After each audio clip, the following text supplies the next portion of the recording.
What the heck is taking so long? I'm going as fast as I can, woman! These things take time! We've only got 11 minutes.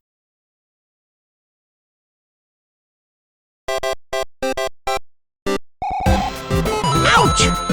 I'm ready. Okie dokie. Nintendo! Ow! Luigi!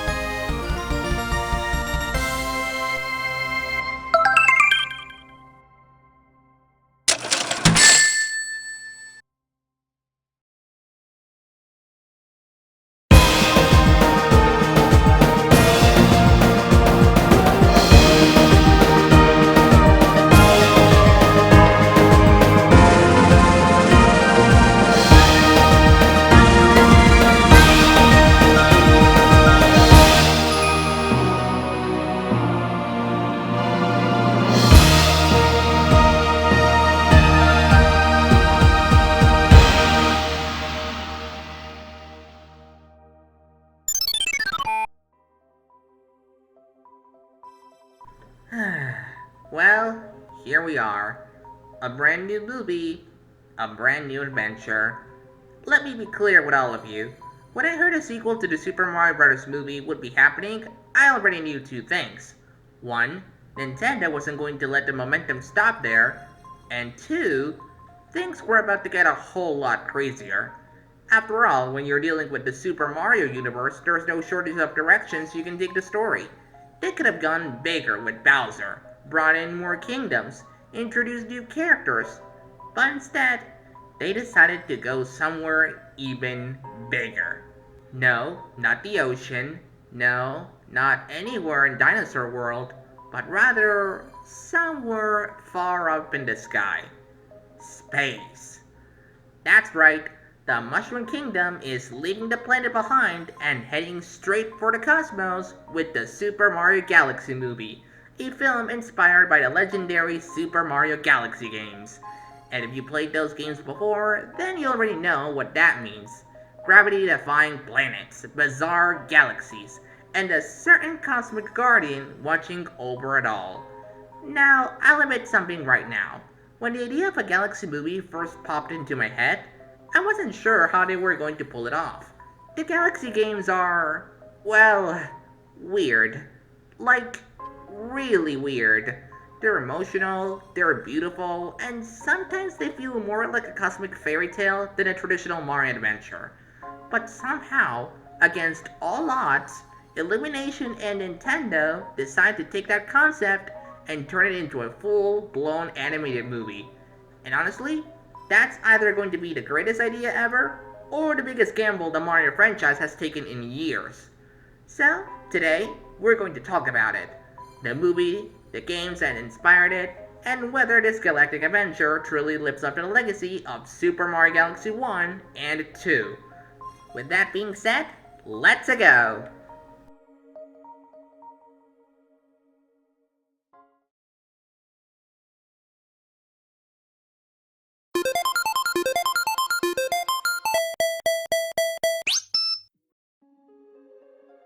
So, what exactly is the Super Mario Galaxy movie, may you ask?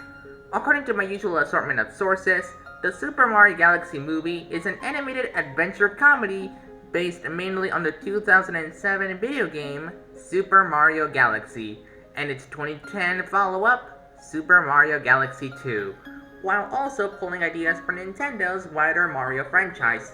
Yes, that Super Mario Galaxy. The one that basically helped turn the Nintendo Wii into the absolute gaming powerhouse people remember today. But we'll get into the game itself once we get there. The voice cast from the Super Mario Bros. Movie does return for this one, though the Kong tribe is sitting things out for this time around. So characters like Donkey Kong and Cranky Kong, while they can get cameos, their voices themselves won't be showing up here. That said, the movie includes plenty of new voices. Benny Safdie voices the ever egotistical Bowser Jr., or Bowsy if you're in Spain. Brie Larson takes on the role of the Galactic Mommy herself, Rosalina. Luis Guzman, I hope I said that name right, voices the Frog King and sworn enemy of Subcon, Wart. and Issa Rae lends her voice to the one and only Honey Queen from the Honey Hive Galaxy. And perhaps, most importantly of all, Donald Glover steps in as everyone's lovable dinosaur, Barney. Oh, I'm sorry, Yoshi. Seriously, why does my brain get into Barney all of a sudden?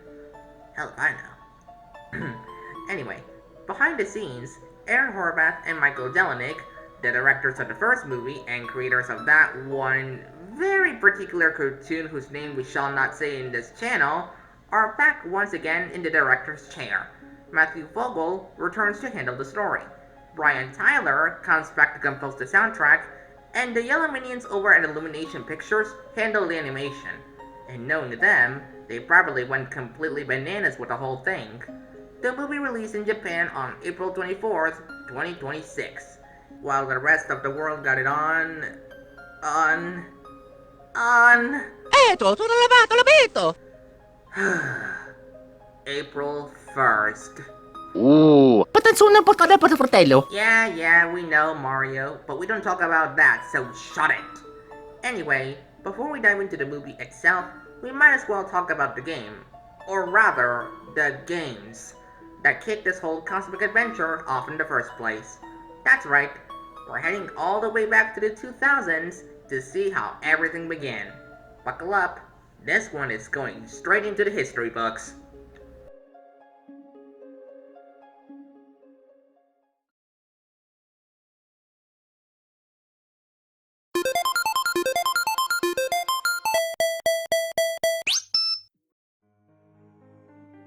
Alright, before we talk any more about the movie, we need to talk about a game that started this whole cosmic adventure in the first place, Super Mario Galaxy. Released in 2007 for the Nintendo Wii, Super Mario Galaxy was Nintendo basically asking one simple question. What if we took Mario and threw him into space? The result was one of the most creative platformers the company had ever made.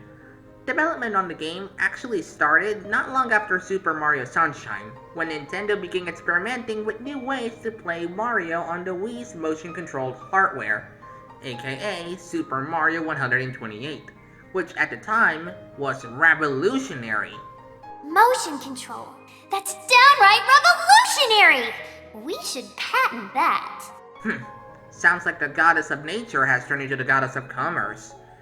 Anyway, instead of building a single massive world, the developers created dozens of small planets and planetoids, each with its own gravity. Suddenly, Mario wasn't just running left and right. He was running around the planets, jumping between galaxies, and occasionally falling into a black hole because you missed a jump by 2 freaking pixels. Yeah, that happens. And the crazy part is, it worked.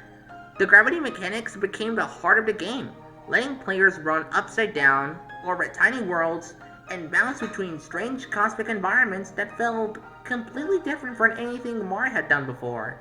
Then, in 2010, Nintendo followed up with Super Mario Galaxy 2, which somehow managed to take everything from their first game and crank it up even further. More galaxies, tougher levels, crazier ideas, and most importantly, Yoshi finally joining the adventure in full force. Now, I'll be honest here for a second. Yes, I actually own a physical copy of Super Mario Galaxy on the Wii, thank you for asking. And yes, I played both Super Mario Galaxy 1 and Super Mario Galaxy 2. And yes, I 100% completed them. Both of them, actually. Every star, every galaxy, every painful gravity-defying challenge the game could throw at me. So when I say these games left an impression on me, I really mean it. Part of that is because the Galaxy games feel different from most Mario titles. They're colorful and goofy like you'd expect, sure, but there's also this strange, almost emotional tone running underneath everything. The music, the quiet moments in space, and the mysterious presence of the Cosmic Guardian herself, Rosalina. Now look, I know what some of you are thinking already. Yes, she's elegant, she's mysterious, she watches over the entire universe. And yes, I'm fully aware that somewhere along the way, the internet collectively decided she's basically the cosmic mommy of the Mario franchise. And honestly, I get it. I mean, come on. If you're floating around the universe protecting galaxies and telling bedtime stories to star children, that's already peak space mom energy. Would I accept Rosalina as a guiding mommy in the cosmos? Maybe. Okay, yes, definitely. Wild fantasy, I know, but we're talking about Mario in space here. Things are allowed to get a little weird. And apparently, I'm not the only one who loved these games, because critics absolutely adored them.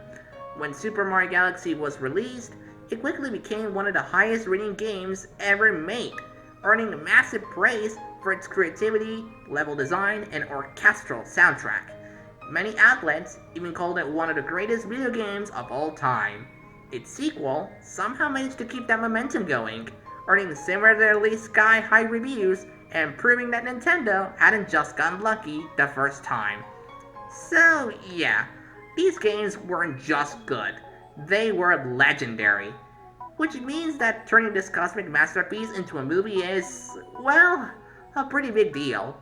Which brings us right back to the big question. How exactly do you take one of the most beloved space adventures in the Super Mario universe and turn it into a full-blown animated film? Well, to answer that, we have to talk about parallel universes. Oh wait, wrong game. This is Super Mario Galaxy, not Super Mario 64.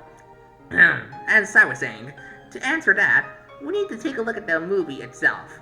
Let's talk about the story, shall we?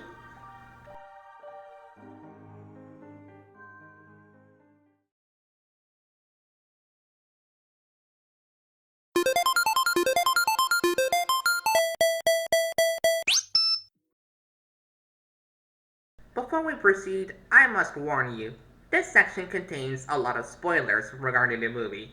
We will be exploring plot points, character moments, and other revelations that may reveal too much if you haven't seen the movie.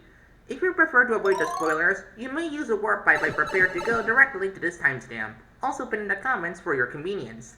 For those who choose to continue, however, please proceed carefully and enjoy the journey. Consider yourself warned. Alright, so what's the story about? Well, strap in. You're about to see one of the most well thought out stories I've ever witnessed. We start off in the middle of a universe, our camera leading into the Comet Observatory, where we get our first glimpse on the mother of Cosmos, Rosalina. She was trying to tell her Lumas a bedtime story regarding Princess Peach, but not only her children were making it tough for her to read it, but also Mega Lake was trying to knock her out. Rosalina manages to beat it on round 1, but on the second round, only one Luma having a nightmare distracted her and got her into Raptor. And who will dare to capture her at this grim time? Well, none other than the son of King Koopa himself, Bowser Jr. I will refer to him as Jr. from here on out. As Jr. manages to kidnap Rosalina, our focus shifts into the Tostarena Kingdom, where the brothers managed to help the inhabitants to fix the one pipe that was malfunctioning, leading to the meeting of the one and only green dinosaur, Yoshi. Jeez, brain, get it together. As the trio are finally reunited, the one and only green dinosaur, that is Yoshi, explains what were his adventures in Brooklyn.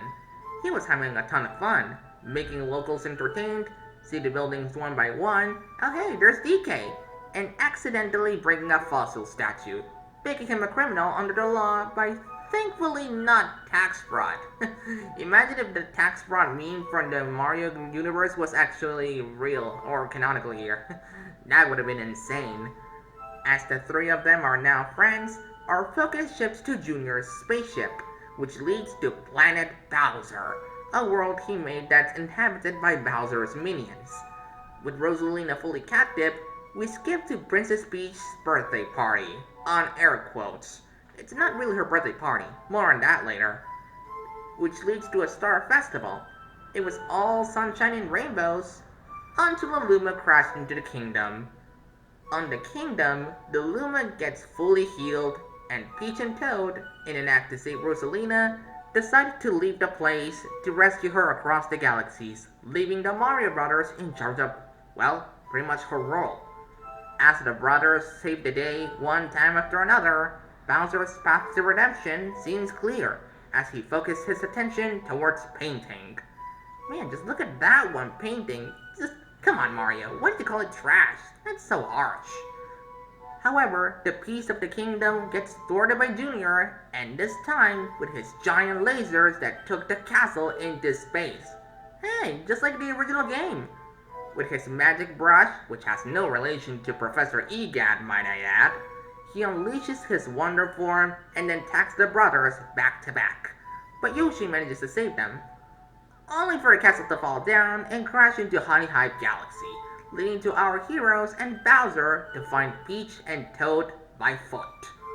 Back to those two, they manage to reach Gateway Galaxy, where they find Ukiki, only for that stupid monkey to steal their stuff and stumble upon the Koopa Casino. Yeah, this place has no official name, so I might as well just call it that, the Koopa Casino. As the plumbers walk one step at a time, Bowser's words make Mario's blood boil, to the point he stomps him, only for him to get back up to normal. His way to say thank you?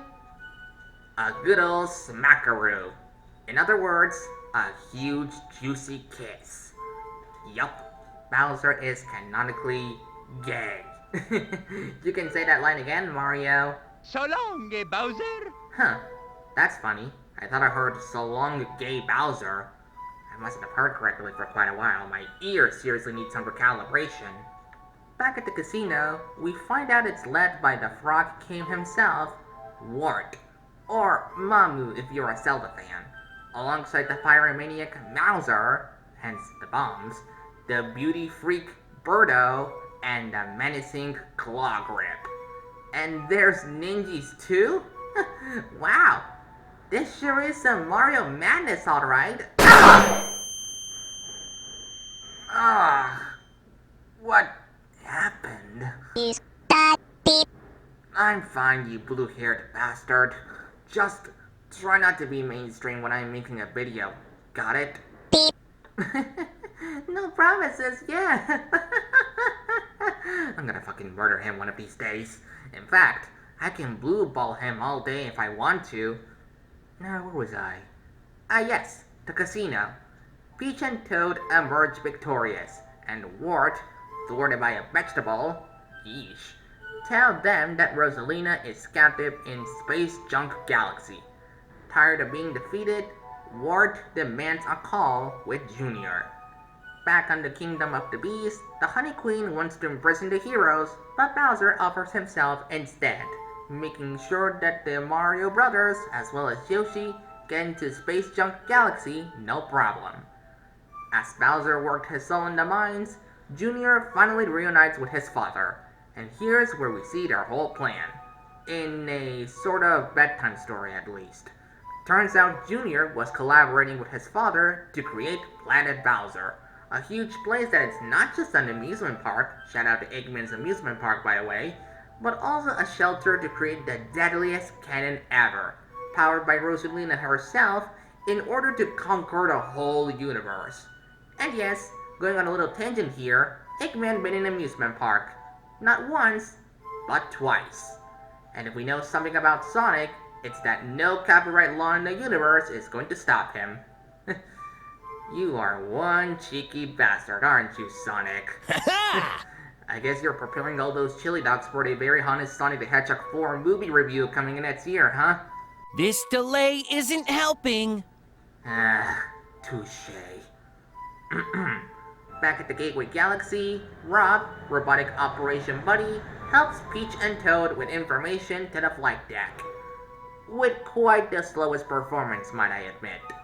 Here's where we meet the Pigmen, and the star guest of this journey, Fox McCloud, leader of Star Fox, voiced by the legendary Glenn Powell. Turns out that while he was doing hero duty alongside his team, Peppy, Falco, and Slippy, the warp drive in his R-Wing exploded while piloting, ripping a hole in space-time and sending him to Mario's universe. As our heroes finally reunite and make way to chase Bowser and his son, Junior uses one of his weapons to turn the brothers into babies and deviate the heroes into a distant planet. Eventually, after some very dangerous hijinks, they finally returned to normal. As the heroes try to get back in orbit, the Comet Observatory rescues them, thanks to the Lumas, and they're all set to get to Space Junk Galaxy. As they make their flight, Peach realizes a major discovery that ties in with the first movie. Peach and Rosalina are sisters, and their power to create life was most wanted by villains. So they separated, leading to Peach getting raised in the Mushroom Kingdom. With this newfound knowledge, the heroes make their way into Planet Bowser, being as stealthy as possible, while also dodging everything that came their way. Bowser tries to stop them personally, but Peach and Mario make mincemeat out of him, only for the fearsome pits of lava to make him reborn as Dry Bowser. This, combined with Wonder Jr., created a dangerous combo. Mario, Luigi, and Yoshi managed to put a stop to the duo as Peach and Rosalina are finally reunited and gave life to what once was Planet Bowser. Back at the Mushroom Kingdom, everyone works together to rebuild the castle and restore peace to the universe. And that's the end of the story. Rather than just one post-credit scene like in the first movie, we get two instead. In the first one, Fox finally returns to his universe and the villain duo are tortured psychologically by Luma Lee, who now works as a prison guard. And in the second one, Ukiki was up to thievery again, only to be thwarted by none other than Princess Daisy? Yup. I think I've seen enough for today. Let's just jump to conclusions before I flop around in a blind rage.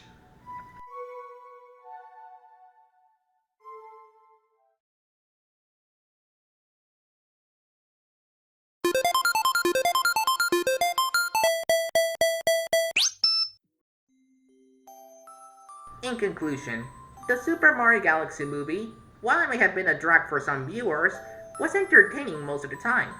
Some moments really stood out, like the inclusion of Pikmin, Rock, and Fox McCloud in the story.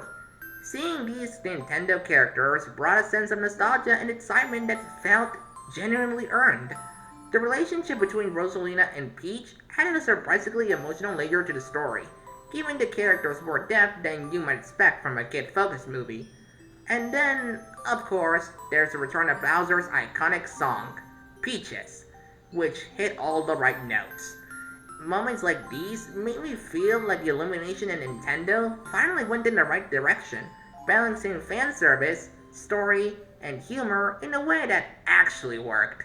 That said, the story itself may have been a bit hard to follow at times. Some plot points seemed rushed, and certain ideas could have been executed more cleanly.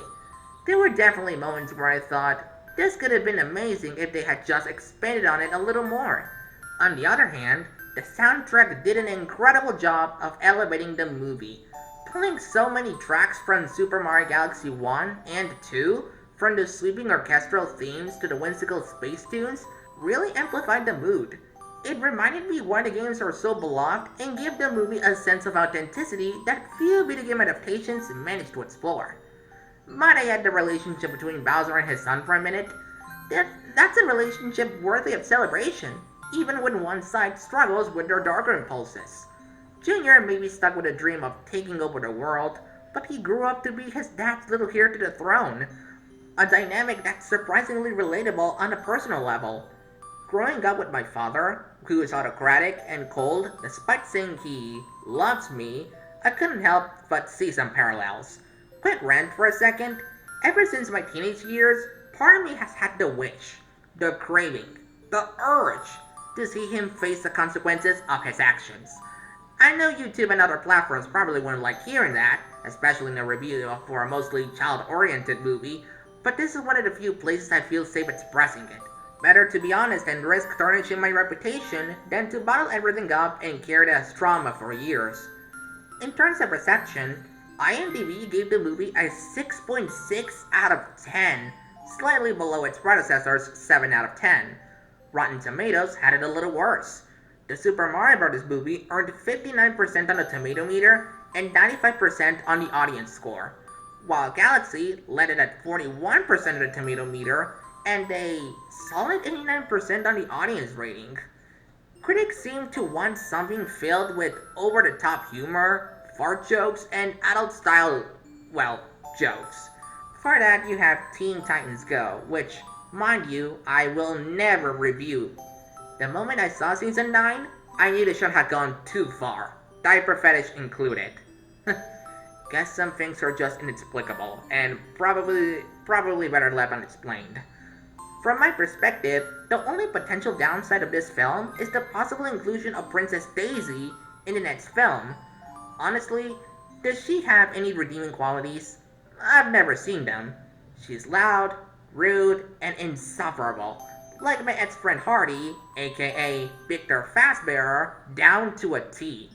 And yes, before you ask, I've been stalking him many times. To which I say, newsflash, Sarsaland bitch has seen Italian dick. Yeah, I really hope that doesn't get me in trouble later. I'd much rather see them continue to develop characters like Rosalina, Peach, or even Bowser Jr., who actually have meaningful arcs, instead of forcibly including Daisy for the sake of fan service. I don't know exactly what the next movie will bring, but while we wait for more details regarding it, you can rest assured that the golden and very honest K-pop Demon Hunters review is finally underway. With luck, it'll be the perfect way to wrap up the year.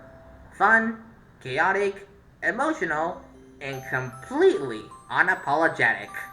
If you want my advice, well, better sit down for the show, because I'm gonna show you how it's done.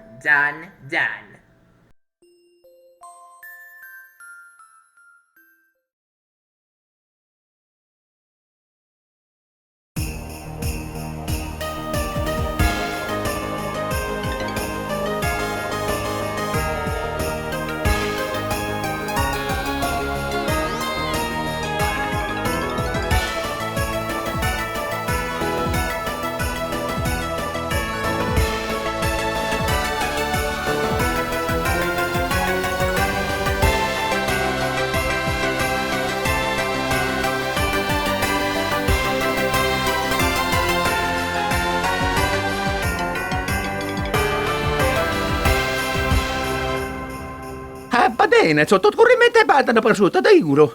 Nothing. I don't think Miyamoto's ego needs any boasting by using, in every single game of yours, an old hag that's named after a flower. Let's bury a little. Patansunan po kada pa sa fratello. Wait, Luigi's damsel? Mhm. I'm sorry? Tapi para to tarbato tutu. What? Kaya sa ropo to no, ring arapato. Oh, shut up. Va bene, sotto corrimente bada na prosciutto da euro. That narcissistic psycho? Well... What the fuck did you just call me? Ah, fuck, never thought of that.